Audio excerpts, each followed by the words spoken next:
Today, we are finishing The Dreamer. We've been in this series the last 5 weeks, and I got some feedback last week from a decent number of people that you weren't real thrilled with where I left the story last week. I left it on a pretty big cliffhanger, which I did on purpose, and I'm not sorry that some of you were upset by that. It was it's like a great movie. You end it and then you're like, I want more. Come back. See that? It's great. All right, so today we are finishing this series. If you're new, let me quickly get you caught up. This is a very different series for us. There's less there's less kind of me saying here's exactly what you should learn from this text, and a little bit more of me just saying, hey, I want to kind of create space for the Holy Spirit to speak to you in your life where you are in your story, based on the story of this person that we're looking at. So we've spent 4 weeks now looking through the life of a man named Joseph. And Joseph's life was interesting. It started out really, really great. He was one of 12 brothers. Sorry, that may or may not have been great. I don't know, but he was one of 12, and it just so happened that he was his dad's favorite. He was the 11th. He was his dad's favorite. His dad made no real secret about it, and so eventually, what happened is the fact that Joseph was their dad's favorite began to grate on his brothers. In addition to that, Joseph kind of did a dumb thing, and he had these dreams, and in the dreams, his brothers would bow down to him, and rather than keeping that to himself, he decided to tell his brothers about it, and they hated him all the more. And then his dad decided that he was going to make him the one that they would go and like check on his brothers and bring back reports on how they were doing when they were out shepherding, which I'm sure you imagine that went over great also. And so there were kind of all these factors that led to Joseph being someone that was hated by his 10 older brothers. This all culminated with Joseph. One day his dad was like, hey, go out and check on your brothers out shepherding, go see how they're doing. And he went out, and as he did, the brothers were like, man, we can't deal with this anymore. Let's kill him. We're going to take care of this problem once and for all. And so as Joseph comes up, they capture him, and they take him and they put him in a well, and they're going to kill him. And then one of the brothers is like, well, we don't get anything out of this, so what if instead of killing him, there's some traders coming by, why don't we sell him to them? So we'll get some money out of the deal, and we'll tell dad that he was killed by wild animals. And so the brothers do this. This leads to Joseph eventually being sold in Egypt to a man named Potiphar. And once Joseph is sold to this man, he becomes a servant for Potiphar. And as bad as things were, things then got better. There was something about Joseph that impressed Potiphar, and eventually Potiphar put Joseph in charge of his whole household. And then, as good as things were at that point, things turned ugly again when Potiphar's wife accused Joseph of something that he didn't do, and Joseph was put in prison. Now, while Joseph was in prison, things got pretty good again. He impressed the jail keeper, and eventually Joseph was kind of put in charge of all the prisoners. And the way the story tells us is Joseph, the prison keeper, didn't even care what he was doing. He didn't pay attention to Joseph. He kind of could do whatever he wanted. And then things got worse again as Joseph interpreted the dreams of a couple of men. And with the one man, it was a good dream. And he said, hey, when you're restored to your place next to Pharaoh, would you remember me? Because I've been in this prison now for 2 years for something that I didn't do. So would you just remember me?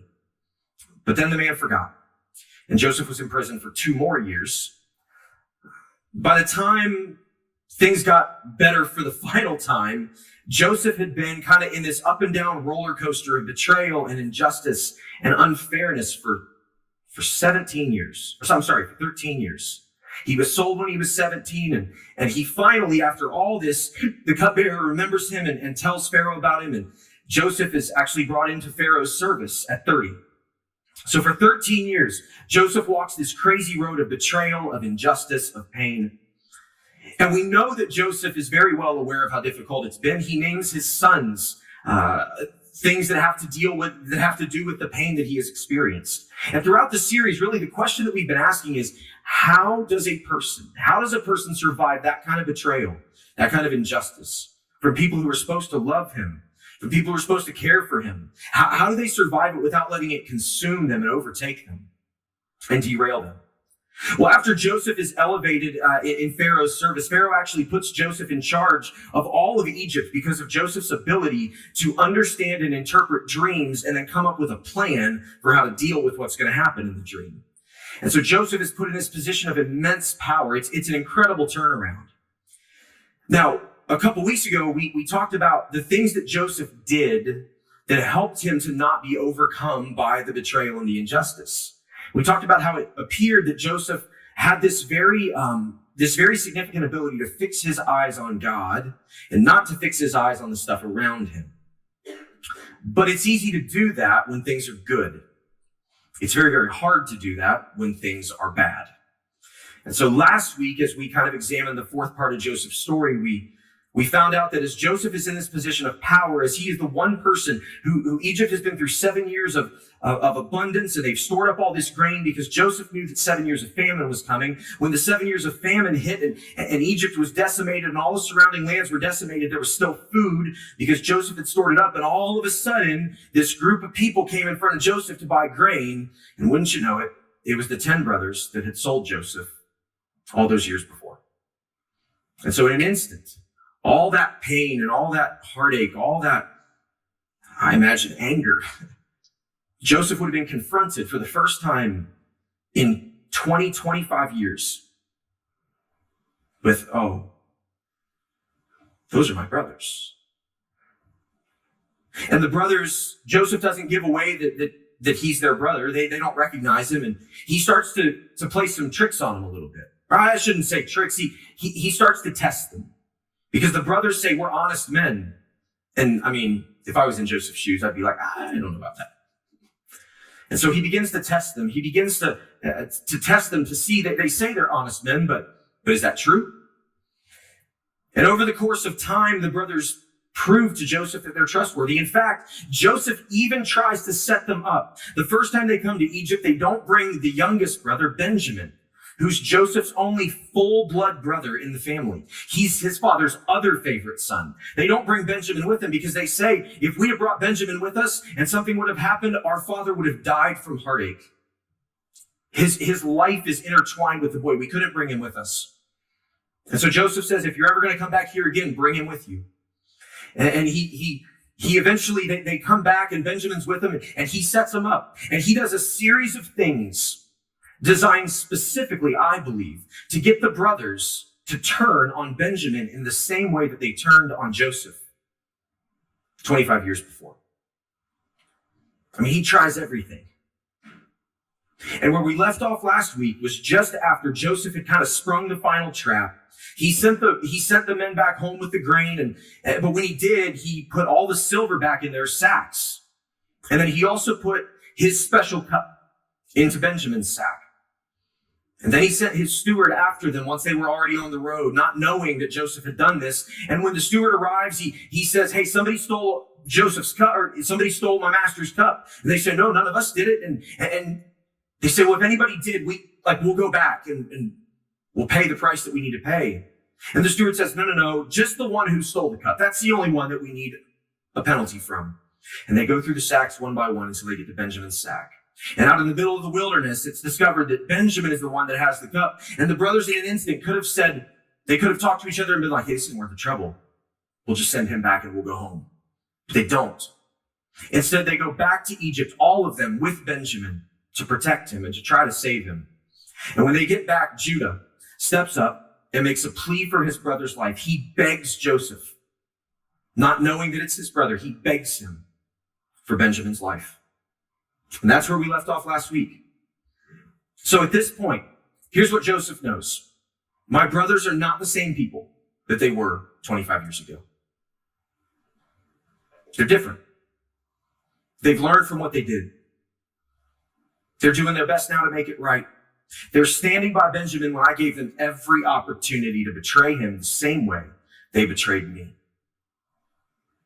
But they've stayed faithful to him. They stay faithful to my father. And in this moment, as I read the narrative, Judah just pleads with Joseph. Again, not knowing who it is. He pleads and pleads and pleads. And it's in this moment that Joseph has the final choice to make. My brothers are different. But what do I do with what they did to me? What do I do with the pain they caused me? With the wounds they inflicted on me?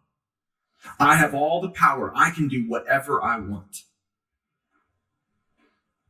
Today, we're going to pick the story back up in Genesis chapter 45, just after Judah makes his plea. Now, for those who were here last week and were like, oh, I don't know what happens. Fortunately for you, you're going to find out immediately what happens. All right.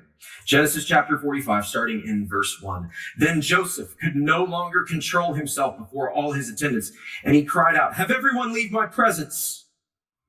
So there was no one with Joseph when he made himself known to his brothers.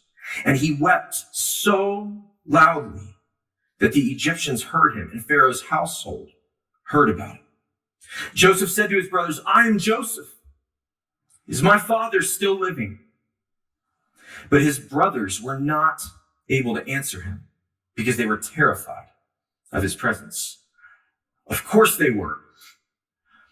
Of course they were. They're like, oh, I mean, can you imagine for a moment? Again, we tend to read these stories as like these things that happen to other people, which they are, but we don't tend to put ourselves in these people's shoes. Can you imagine being one of the brothers in this moment, assuming for 25 years that Joseph is dead?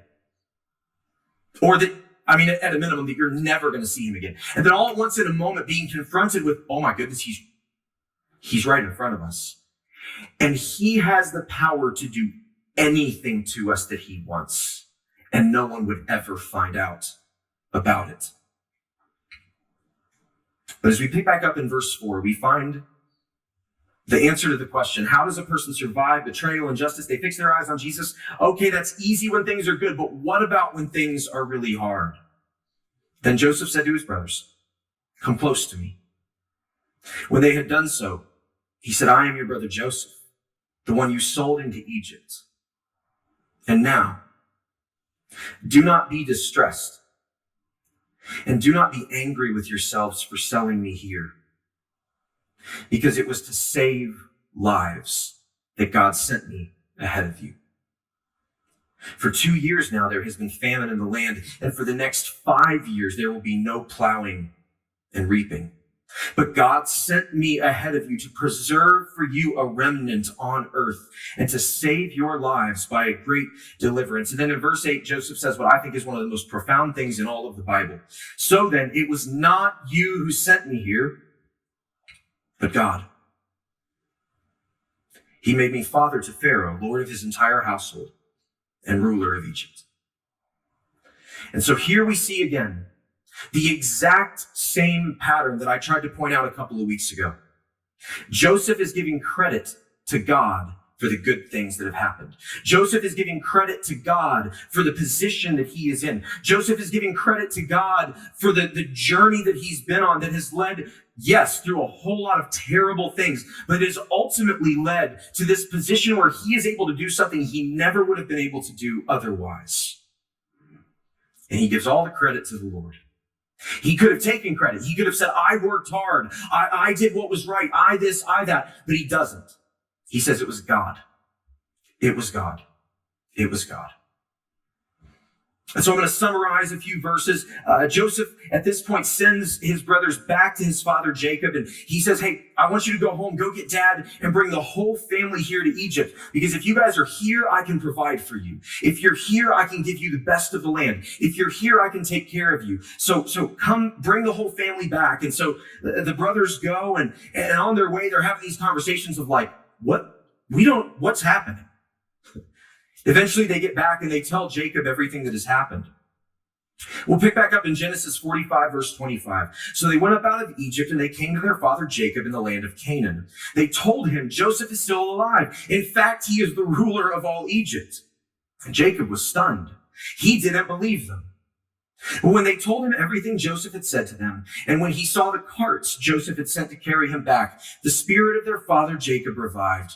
And Israel, or Jacob, said, I'm convinced my son Joseph is still alive. I will go and see him before I die. So Israel set out with all that was his. And when he reached Beersheba, he offered sacrifices to the God of his father Isaac. And God spoke to Israel in a vision at night and said, Jacob, Jacob. Here I am, he replied. I am God, the God of your father, he said. Do not be afraid to go down to Egypt. for I will make you into a great nation there. I will go down to Egypt with you, and I will surely bring you back again. And Joseph's own hand will close your eyes. And then they continue on their way, and eventually they get to Egypt, and they set up camp, and it sets up one of the great restoration moments in all of the Bible. Picking back up in Genesis 46:28. Now Jacob sent Judah ahead of him to Joseph to get directions to Goshen. When they arrived at the region of Goshen, Joseph had his chariot made ready and went to Goshen to meet his father Israel. As soon as Joseph appeared before him, he threw his arms around his father and wept for a long time. Israel said to Joseph, "Now I am ready to die, since I have seen for myself that you are still alive." Now, there's several chapters of things that happened over the next few years with the family in Egypt, but it all leads up to Jacob's death. And that brings us to one more critical piece. Throughout this week, Jacob and Joseph's love for one another has bound the family together. If you paid close attention in Judah's plea and even as the brothers were talking to Joseph before they knew that it was Joseph, when they were talking about their family, they kept saying things along the lines of like, if anything happens, it's gonna kill our father. If anything happens, it's gonna kill our father. You know, he already lost one son, and there was a bond that Joseph had with his father Jacob. I mean, yes, he was the favorite for the first 17 years of his life, but there was a bond that they had that the 10 older brothers did not have. And those 10 older brothers knew that they knew that they could use Jacob as a way to try to get Joseph to be kind to them. Because they knew that Joseph wouldn't do anything to hurt his father on purpose. But then, once Jacob dies, the brothers start to have some conversations. They start to say, well, what's going to happen now? I mean, as long as Dad was alive, we know Joseph wasn't going to do anything to us. But now that he's gone, Joseph still has all this power. Is Joseph really going to let us be? Or has he just been biding his time waiting for Dad to die so that he could finally take revenge on us for what we did to him? And it makes sense that they would have thought this. It makes sense that they would have been scared. Picking back up in Genesis chapter 50, verse 15. When Joseph's brothers saw that their father was dead, they said, "What if Joseph holds a grudge against us and pays us back for all the wrongs we did to him?" And so they sent word to Joseph saying, "Your father left these instructions before he died. This is what you're to say to Joseph." See what they're doing here? We don't know if Jacob sent these instructions, left these instructions or not, but the brothers say they did. This is what you were to say to Joseph. "I ask you to forgive your brothers the sins and the wrongs they committed in treating you so badly. Now please forgive the sins of the servants of the God of your father." And when their message came to him, Joseph wept. Then his brothers came and threw themselves down before him. "We are your slaves," they said. And this sets up the final encounter between Joseph and his brothers recorded in the Bible. And again, it puts us in a position where you've got to go, if I were in Joseph's shoes, what would I do? If I were in Joseph's shoes, would I just be like, it's all good? If I were in Joseph's shoes, would I listen, or would I be skeptical and cynical and be like, hey, if Dad wanted me to do that, I think Dad would have told me that before he died. I feel pretty confident that he would have given me that message. I think maybe you're making this up. Would we be willing to move on from the wrong that had been done, or would we be able to forgive? Now, when we started this series, I told you that throughout the series, we were kind of driving at one big thing, and it's this. Joseph's response so far has been powerful, but what Joseph says in Genesis chapter 50 is, to me, one of the most powerful things in all of the Bible. Joseph's response in this moment is profound. As profound as what he said before was, to me, this takes the cake. In fact, I think that I would say that if there was one perspective, just one perspective that I could snap my fingers and impart into every follower of Jesus, it would be the perspective that Joseph has in what he says next in Genesis chapter 50. How do we prevent injustice, betrayal, all these things from getting the best of us? Chapter 50, verse 19. But Joseph said to them, "Don't be afraid. Am I in the place of God? You intended to harm me, but God intended it for good to accomplish what is now being done, the saving of many lives. So then don't be afraid. I will provide for you and your children." And he reassured them and spoke kindly to them. This is the pinnacle of the series. This is the thing that matters the most. This is when I prepped this series out, when I wanted to do a series on Joseph, it was to read that verse. Don't be afraid. Am I in the place of God? You intended to harm me, but God intended it for good to accomplish what is now being done. At this point in Joseph's life, there is no reason for him to maintain mercy, but he continues to look to God as the source of all that he had been through. And he recognized that although he had power, it was not his place to make the decisions for God about what should happen to his brothers. I think in this moment, every time in my life I have read this, it has reminded me of something that was written almost 1,500 years later by a man named Paul. Something that is so applicable for us today and will be for the rest of our lives.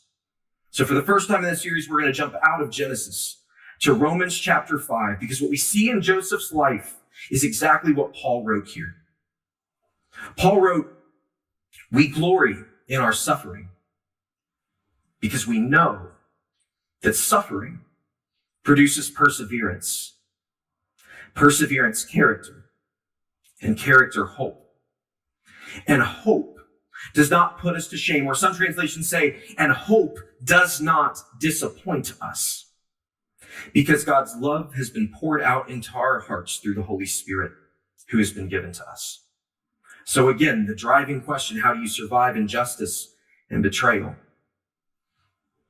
While the time, culture, locations are wildly different, it's a question we all have to wrestle with, because at some point in our lives, we all deal with being betrayed and things being unfair and unjust. When we look at Joseph's life, we see a man who felt the pain of everything that happened to him, but he didn't lose himself in it. He kept his eyes fixed on God, trusting that when things were bad, God was still good. And crucially, God was actively working for Joseph's good in the midst of bad things. And so, as Joseph suffered, he learned to persevere. And as he persevered, he developed a character in his heart that carried him as the next wave came, and as the next wave came, and as the next wave came. And you remember how throughout the series I've talked about how Joseph just had this way of working his way up everywhere he was? It's because he had a character that was impressive to the people around him. And he had that character because he had persevered, and he had learned to persevere because he had been through some really hard things. And as his character grew, I believe Joseph found a hope that didn't let him down, because he was 100% confident that God was with him. And that no matter how bad the things looked in that moment, he knew that God would bring good out of them, even if that good looked nothing like what he would have planned. So for us today, what do we learn from Joseph and from his life? We learn to keep our eyes on God and not the circumstances around us. We learn that to not be consumed by bad things. We can't ignore them. We can't avoid them, because then they just have a way of rearing their ugly heads. But we must not fix our eyes on them. We must fix our eyes on something greater than them, on something that in the midst of them, God can still be working things out for our good. And when we fix our eyes on God, we walk a road that leads us to hope in the midst of any pain, any betrayal, and any injustice. When we do this, we are able to walk a road that says, what you meant for evil, what you meant for evil, what you meant for evil, what the enemy meant for evil, God has turned for my good. That is the power in Joseph's story. There is no evil, there is no injustice, there is no betrayal that God can't redeem. There is no injustice, no betrayal, no evil that God won't redeem. There is no injustice, there is no betrayal, there is no evil that God is not actively working to redeem. And if we keep our eyes fixed on him, we can see him moving, we can see him working, we can see his activity, and we may not see it in the moment, but we'll be able to look back and see it, and we'll develop a perseverance and a character and a hope that will never disappoint us, as we're able to look at the bad things and say, whatever was meant for evil, God is working for my good. We pray for us today.